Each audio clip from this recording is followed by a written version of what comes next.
કેમ છો કડીની પબ્લિક? તો જો અમે તમને બતાવીએ આ વસ્તુ આપણે મોકલવાનું છે દિવસે. આ છે નમકીન, આ છે બાજરીનો લોટ, આ છે મુખવાસ. આ બધું જ વસ્તુ મોકલવાનું છે. એનાથી આપણું પેકિંગ તો તમને બતાવીએ છીએ કઈ રીતે પેકિંગ થાય છે.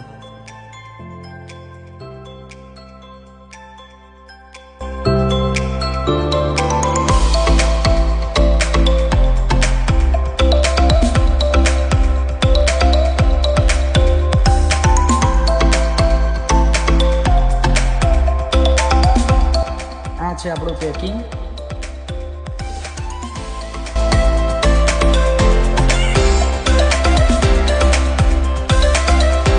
જો તમારે પણ પાર્સલ કરાવવું હોય તો આવી જાઓ શ્રી હરિ ઇન્ટરનેશનલ કુરિયરમાં કડી.